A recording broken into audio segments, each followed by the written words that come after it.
I just received this nice French-style carriage clock made by the Waterbury Clock Company. It has an 8-day alarm clock movement with a repeater function built into it. Case is solid brass. It's missing all the beveled glass. These channels in the brass are what held the glass intact. Back door has some fingerprint damage on the brass and patent date of 1890 and 1891. The top has speckles of dark corrosion pits in the brass.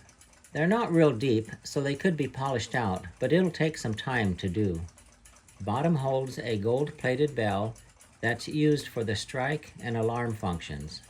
The bottom side of the base still has the original gold-painted surface still intact. These dark areas inside the door is oxidized brass. It's where the gold plating is damaged. The bright shiny areas are where the gold plating is still intact.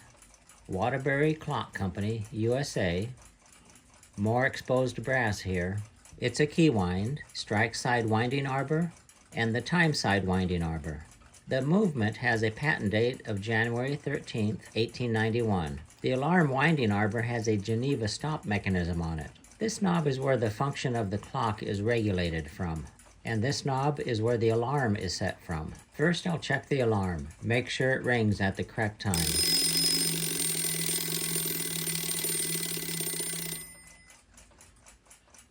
This brass knob on the top is the repeat knob. When pressed, it repeat strikes the last hour.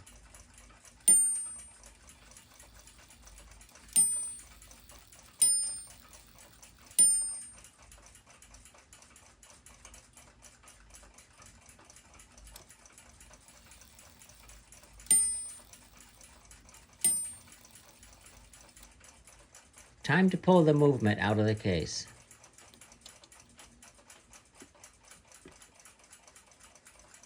Gold plating is intact on the top piece. These 2 marks in the brass casting is from the end mill used to machine this recessed area in the top. A full wind and the balance has poor motion, just as the owner mentioned.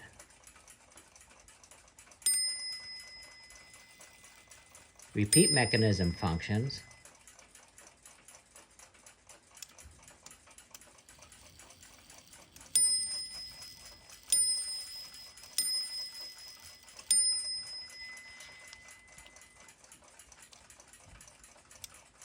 I can hear something catching here.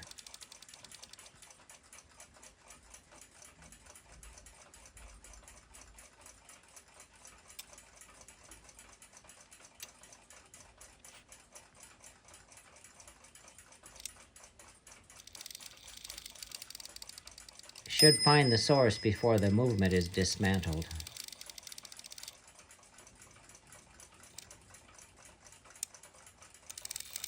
The governor fan blade is catching on something.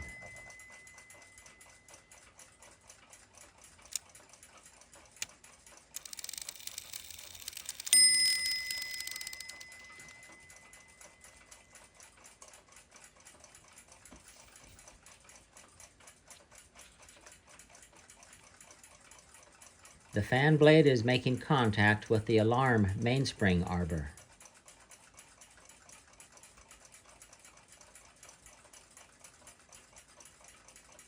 The alarm mainspring assembly has too much end play.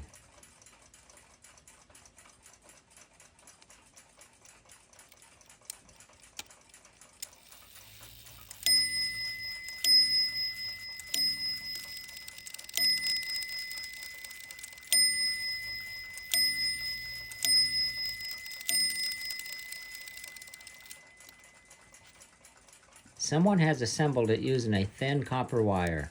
It should be a friction fit taper pin. I'll deal with this later. Remove the hands. Nice original blued steel hands. Dial is held in with taper pins. The dial is missing one of the taper pins at this location. Gold plating is undamaged on the back side of the dial. Porcelain on the dial has one small chip on the bottom here and one tiny chip here. Excellent dial. They usually have several hairline cracks in them. These shiny areas on the plate is where the gold plating is intact. Close to 50% of the gold plating is missing. A closer look at things before it's disassembled. Center wheel arbor could use a bushing. This could be the main source of poor power getting to the balance wheel. It definitely could use a bushing here. Third wheel is loose, but not enough to cause the movement to stop working. Escape wheel pivot is nice and tight. Tool marks here. Someone has bent the part of the plate holding the pallet fork pivot. Maybe they were making adjustments to the pallet fork, trying to get more motion to the balance wheel. More tool marks on the plate here by the balance wheel cup bearing. Maybe punching the brass to snug the bearing threads. The screw slot has been worked over here with a dull screwdriver in the past. A little loose, but not too bad. Several tool marks and broken glass shards. The owner said when the clock was shipped to him, it arrived with all the beveled glass broken. A few loose pivots, but I've seen worse. Looks like a bushing has been installed here in the past. Tool mark here on the snail. These two pivots on the strike train are in good shape. Someone has damaged the gold plating here. There's file marks on the rack. Not sure what they were attempting to do. Gathering pallet is all scratched up, but still working. Alarm pivots look okay. Center wheel pivot hole will need a bushing on the back plate. Bell has some corrosion in areas. Two hammers, one for the strike and one for the alarm.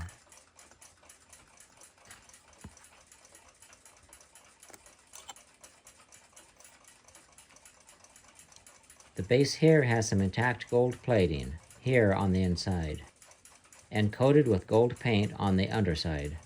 I've pre-cleaned the movement, so it's time to disassemble. Strike ratchet wheel. Time ratchet wheel. Time setting knob. The alarm Geneva stop drive wheel. A handmade alarm hammer return spring.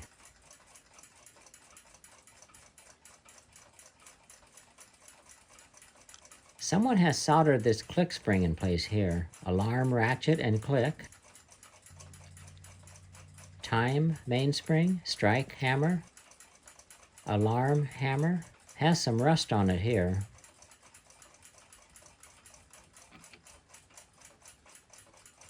Center wheel is loose here. Not sure what someone was attempting to do to leave all these file marks here. Damaged gold plating on this gear. Star locking spring. Rack. Hour wheel assembly. Minute wheel.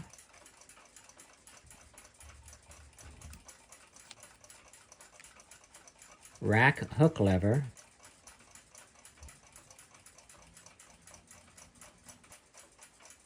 A couple of bushings here and there, and it should be a working movement again. Unpin the hairspring.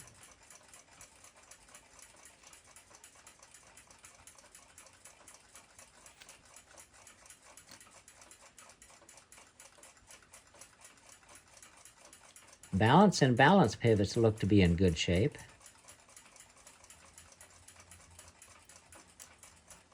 Deep punch marks here on this pivot hole. Scraping tool marks here. Looks like someone was attempting to adjust the end play of the arbor. More file marks. A bushing has been installed at one time here. Someone left deep tool marks here. Once these movements are scarred up like this, it's there for the life of the clock. Over 50% of the gold gilt is damaged on this plate. This red cap jewel looking spot here, it's actually a non-functioning red piece of clear celluloid plastic. It's only there for show. Back then it would be called a sales gimmick, and today it would be called a scam. Looking at the actual balance bearing, it's a cone bearing and has no end cap. Governor. Fifth wheel. Second wheel. Third wheel. Fourth wheel.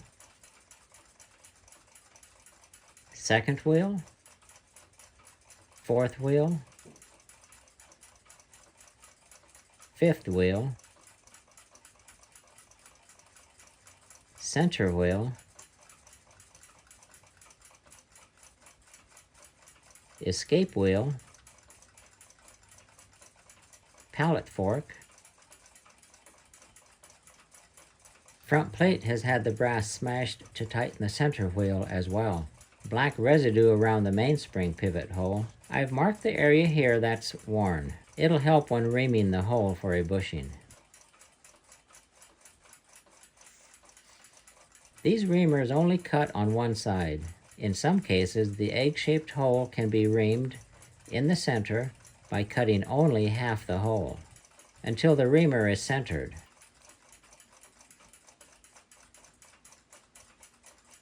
Then full rotations can be made until the hole is cut to size.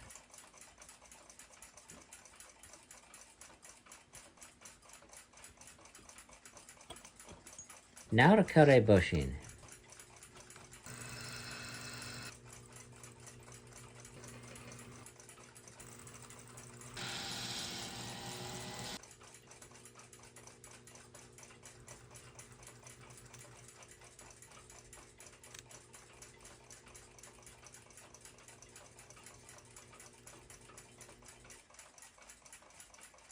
Install the bushing. Looking good so far.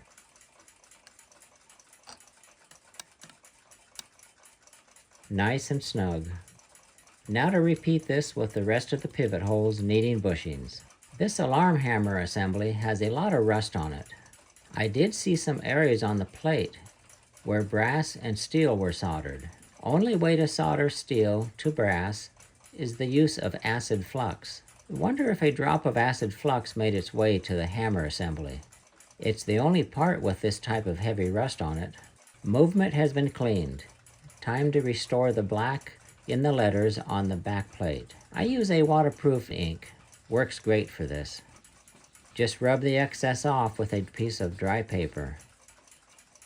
Looking better.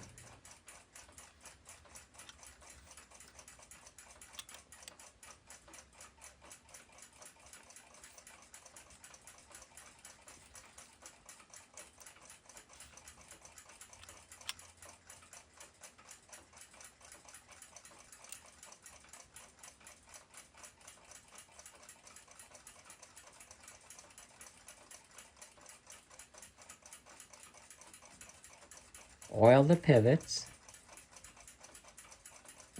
strike mainspring, time mainspring,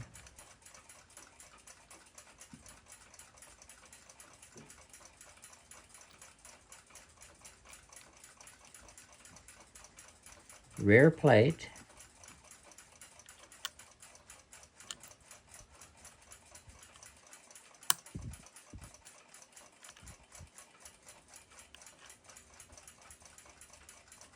put some power to the movement, oil the pallet pins,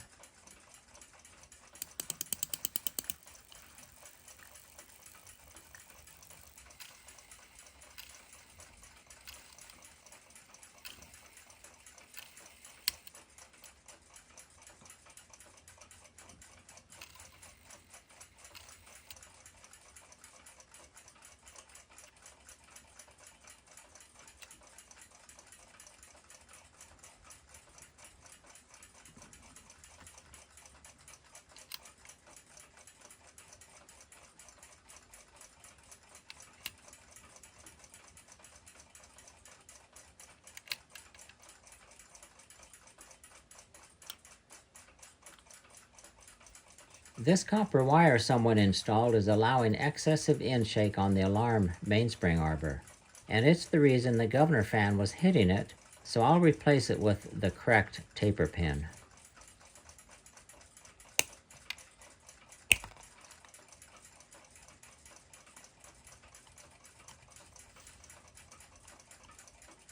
Much better. Works as designed now with no interference to the fan blade.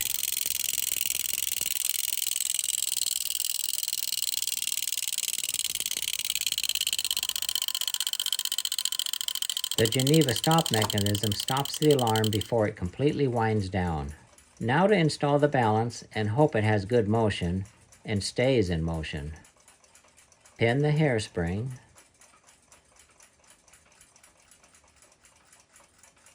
It has much better amplitude. Pallet fork has a good snapping motion too. Escape wheel teeth surfaces are a little worn, but all in all, it's going to stay running now. Check to see if the strike function is working.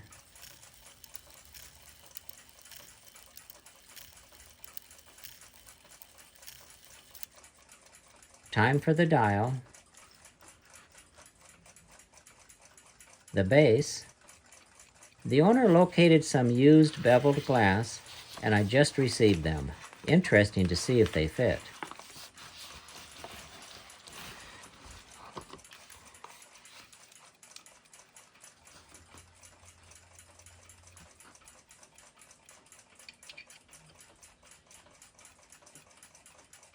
This one is a little snug.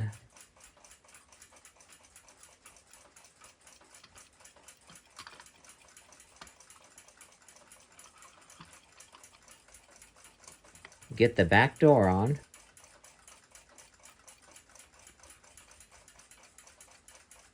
Mount the bell. Set the alarm up.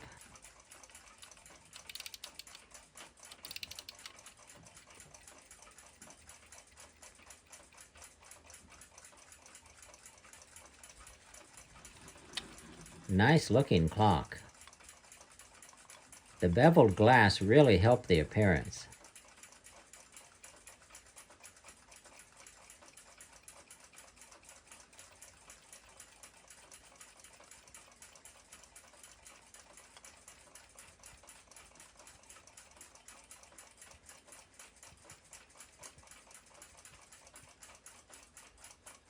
This has a self-correcting mechanism, so I'll see if it corrects itself.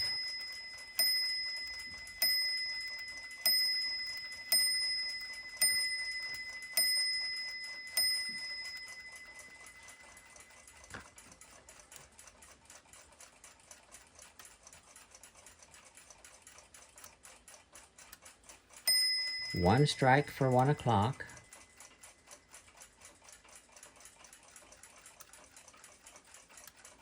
One strike for the half hour. And 2 strikes for 2 o'clock. Nice. And the alarm is set to slightly before 3 o'clock.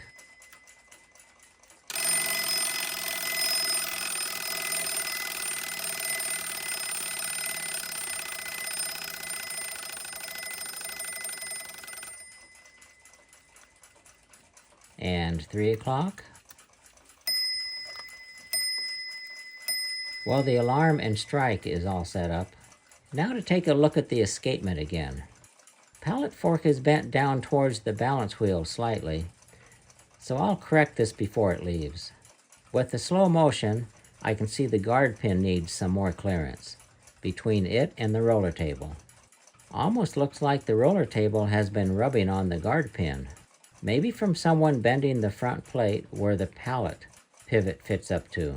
Regardless, it should have some adjustments in this area before it goes back to the customer. Balance has good amplitude now, right at about 360 degrees. Balance wheel is slightly cocked on the balance staff, probably like this since it was new.